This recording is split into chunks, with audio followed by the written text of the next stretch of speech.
Good morning to my favorite first graders. Today is Tuesday, April 28th, 2020, and we are going to get started reading our informational text titled Seasons Around the World. Go ahead and get your student interactive out, and we are going to begin by previewing some vocabulary. So on page 70, we see the title of the text, Seasons Around the World. Our vocabulary includes four words: dry, which is the opposite of wet; rain, which is those water droplets coming from the sky. I know you know what rain is. Snow, when those water droplets have frozen into those little flakes, snowflakes. And sunlight, you definitely know what that is living in Arizona. So as you're reading, you are going to be looking at the text features. You could even make a prediction about this text before you read it if you'd like to. You're going to read to learn about the seasons around the world. While you're reading, ask yourself questions, or if you're reading with a grown-up, ask them questions that you might have about the text. And then when you're all finished, talk with someone or think to yourself about what you found interesting. The author of this text, her name is Ana Galan, and she is an author of books written in both English and Spanish. She was born in Spain, and she later moved to the United States. She loves animals, especially dogs. Let's go ahead and turn to the next page. So like I mentioned before, on page 70, you'll begin reading Seasons Around the World. Remember, if you log on to MyView, I will have the audio ready for you. So if you would like this text to be read to you while you follow along your student interactive, you are able to do that.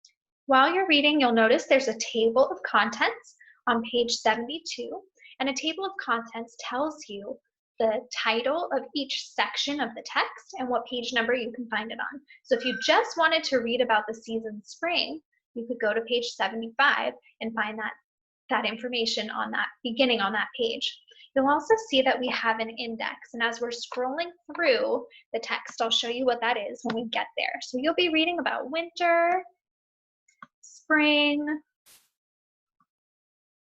summer, and you're going to notice that you see all of these did you know boxes. While you're reading, be thinking about why the author would include those boxes. You'll read about fall. And at the very end of the text, or sometimes in the back of a book, you'll find an index. So the index lists different topics that will be covered in the text. So for example, if I just wanted to read about trees, I know that I can find information about trees on page 73, 75, and 79. When you're finished reading, you'll be working on page 82, which is your developing vocabulary page. Your job is to draw a line from each vocabulary word that we discussed: rain, sunlight, dry, and snow, to the matching picture.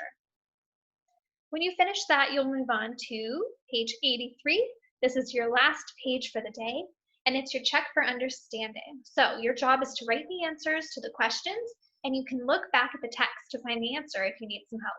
So question number 1 says, what makes this text an informational text? Well, does this text tell about real things, or is this a made-up story? This text tells you about real things. It's informational text. So an example of a response that you could write would be, the text tells about real things. Or you could say, the text gives me facts. Something that tells you that everything in this text is true. It's not made up. What about question number 2? Why does the author use the did you know boxes? What do you guys think? What was the purpose of that? Was it to be silly, to be creative? Well, what I noticed about those did you know boxes was that there are some really interesting facts in them. So I might say to show the readers interesting information. I could also say to provide fun facts. Question number 3, this is your last question for the day. What is the weather like near the equator? Use text evidence. So when it says to use text evidence, you really need to go back to the text and find your answer in the text. So what is the weather like near the equator? If we go back to page 76, you'll see that on that page there's information about the weather near the equator. So here is a map of our world. It's part of the globe.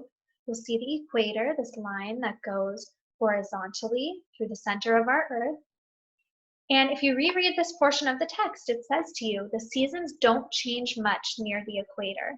Spring is like all the other seasons. So what I could say is that it usually stays the same. We go back to our questions. Question number 3, what is the weather like near the equator? Use text evidence. We use text evidence because we found our answer in the text. We can say it is usually the same. So no matter where you're living, if you are living somewhere along that equator, usually feels somewhat like spring, okay? So you would write, it is usually the same throughout the year. All year round, the weather is the same. So people living near the equator don't necessarily experience seasons such as winter, spring, summer, and fall. It's not going to be snowing there. That's all you have to do for today. Please reach out to me if you have questions, and I'll be happy to help you.